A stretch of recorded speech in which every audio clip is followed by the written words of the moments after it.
WSRH Extra, Seminole Ridge lights up the night for Team Thomas. Also, we take a look at proof. Plus, Key Club. WSRH Extra starts now.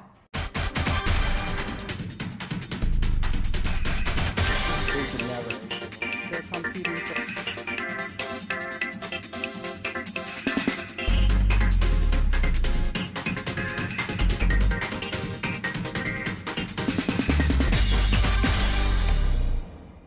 We start today with a story about students, staff, and the community rallying together to support a student. WSRH Extra reporter Frank Kanyas takes us downtown for Light Up the Night.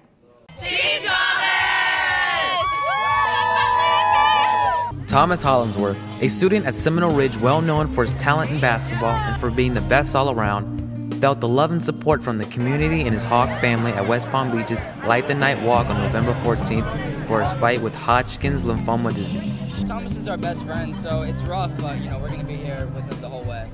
Yeah, it's been tough on everybody, but he's keeping strong and we're really proud of him. We're just going to be with him till the end. Light the Night celebrates survivors and supports the cancer patients by raising money for their health and the research for a cure. With live performances and respect from the community, the cancer patients live a night they will never forget. Principal Campbell was shocked by the overwhelming comeout. You see the list online and it's one thing, but there are multiple teams, and to see so many people coming out and support it was great. We're supporting him in any way possible. We have the support of the school, which has been amazing, the support of our entire family, friends. It's been an unbelievable support by the community, by his students, by the administration of the school. It's been more than what I think we could even imagine. We're raising a lot of money here tonight, and it's really good moral support for everyone to be here so we can see really how many people are behind him. Thomas is a great kid. You could tell from day one. I went into education not for the money. I always tell the kids that. It's about the people, it's about the connection, and that's what it's all about. Thomas, you are a Hawk. And us Hawks stick together no matter what. More than 70 people came out to support and express their love, respect, and care for Thomas Hollandsworth. More nights like this will come. There's a couple things rolling around in my head. I'd like to throw a kickball tournament, sponsor like face painting and food, and have everything. The proceeds go to the Hollandsworth family. So I've got a couple kids out there willing to help me put it together. So look for that in maybe January. Doctors say you can no longer fly, although to us, you're the highest hawk up in the sky. We did this for you, Thomas. For WSRH Extra, I'm Frank Woodman. Veterans Day gives Americans the opportunity to celebrate the bravery and sacrifice of all U.S. veterans. Each year, JROTC puts together a program to honor America's bravest. WSRH Extra reporter Kelly Matthews has more on this event. We come together to honor our veterans and commemorate the legacy. Every year, the JROTC holds a ceremony on November 10th to honor the veterans that have served in the Army, Navy, Coast Guard, Air Force, and Marine Corps.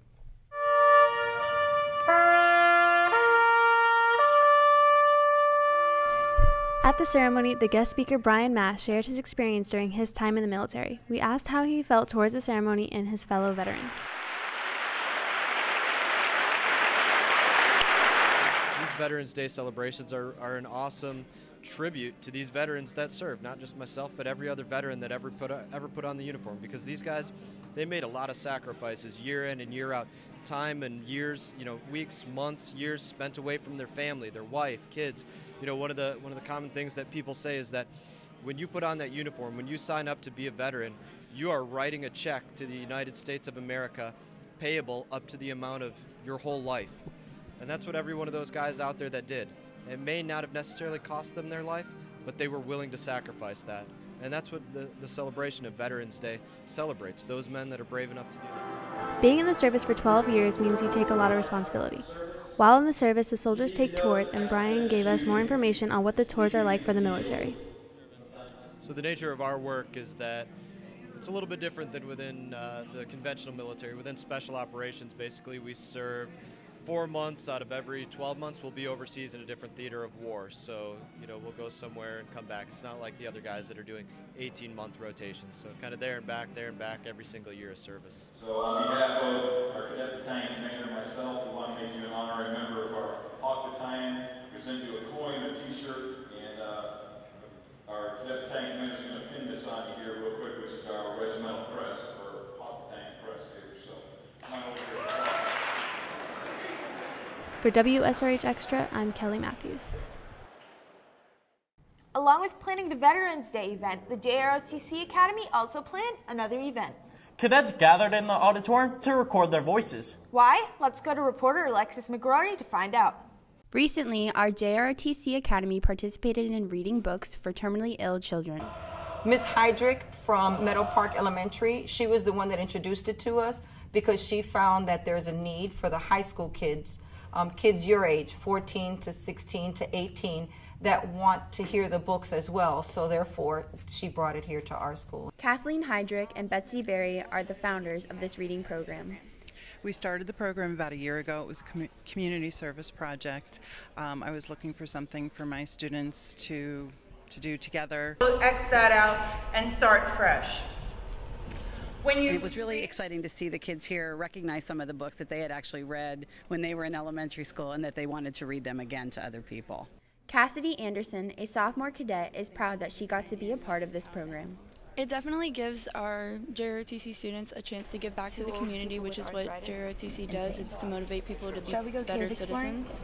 So I think this is definitely a good opportunity for us to give back. This is a great opportunity for our JROTC program to give back to the community. Reporting for WSRH Extra, I'm Alexis McGrory. Last week, the cadets weren't the only ones using the auditorium. That's right. The thespians were out in full force for the latest production, Proof. WSRH Extra reporter Brittany Snowball was there with her camera rolling. Our Seminole Ridge Drama Department put on Proof, a play based on only 4 people. It's a cast of 4. There's 4 people: Jessica Quiggle, Kyle Schneider, Rion Isidore, and Amber LeBrun. Kudos to those 4 Seminole Ridge students. It must be terrifying getting up on that stage. Definitely today I was nervous, especially knowing that the judges were going to be out here. Everything had to be top notch. Everything had to be pretty spot on. The first show, I was literally shaking in the first scene. This past Saturday, their emotions were flying through the roof. We have a representative from the state of Florida for our thespians, and they're coming to look at our show, give us critiques, give us ideas and so forth, and then also decide if they want to pick us to perform at the state level. Jessica tells us that having the judges there made her feel a lot better about the play. No, honestly, it made me feel more confident in my role, and it really was, it was amazing. We also talked to Jessica's dad to see how he felt about his little girl starring in a big play. I think this character suits her personality. I'm her dad. Good luck to our drama program. For WSRH Extra, I'm Brittany Snowball. The 19th Amendment is women's right to vote. We sent WSRH Extra reporter Mikey undercover to find out if girls knew this. Would you guys like to sign a petition to end women's suffrage? Yes, of course. Rebecca, do you know what that means? Women are suffering all over the world. No, it's the women's right to vote, you idiot. Look how many people sign that. They're stupid. Some of you may not know, but the 19th Amendment, also known as women's suffrage, is a woman's right to vote. Let's see who knows what this means. How do you feel about women's suffrage? It's unfair that they treat women less better than men. How do you feel about women's suffrage? Women aren't treated as equally as men. Women constantly complain that they aren't equal to men, but some don't even understand their most important rights. You guys like to sign a petition to end women's suffrage? Sure. Yeah. I think it's kind of mean and rude. How do you feel about it? I think it's unfair. Clearly, women's suffrage is unfair. With all the signatures on the petition, I think it's time to end women's suffrage, and so do the girls that signed it. For WSRH Extra, I'm Mikey Loizo. The thespians are not the only game in town that calls the stage theirs. The dance team also calls the stage home. WSRH Extra reporter Alex Willingham has more on the story. Dance. Moving rhythmically to music in a way that expresses an individual. Dancing is a way for many students to express themselves in ways they normally wouldn't be able to. Dancing is an escape from everyday life for some students.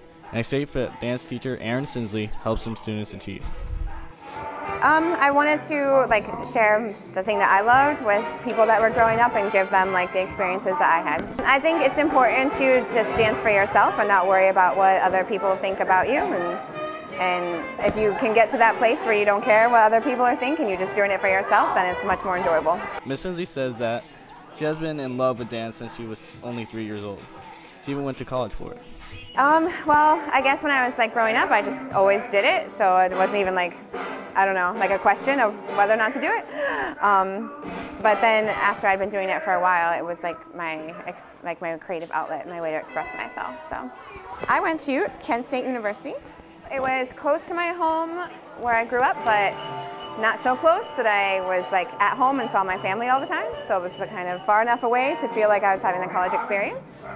Not only is dancing fun and enjoyable for Miss Sinsley, it's also a means for her to express herself in a unique and inventive way. Everything. It's family and love and the best artistic outlet that I think there is. Not only does Miss Sinsley enjoy expressing herself with dance, she also enjoys teaching others to do the same, and the students are definitely glad for that. Without her, many students would not be able to involve with dance like they currently are. For WSRH Extra, I'm Alex Willingham. Natalie, did you know Key Club doesn't actually make keys? Yeah. Oh, well, did you know that they do serve cookies? Yes, they do.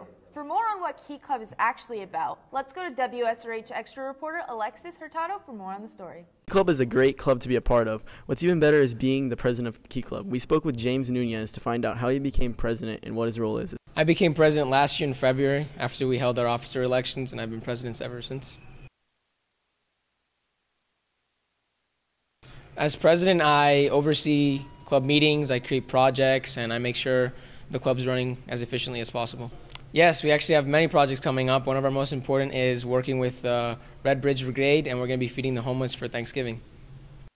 Mrs. Rawls, who is in charge of Key Club, has the answers to some of the questions you're probably thinking of. The requirements to be a member are you need 10 community service hours per 9 weeks. They do not need to be Key Club specific.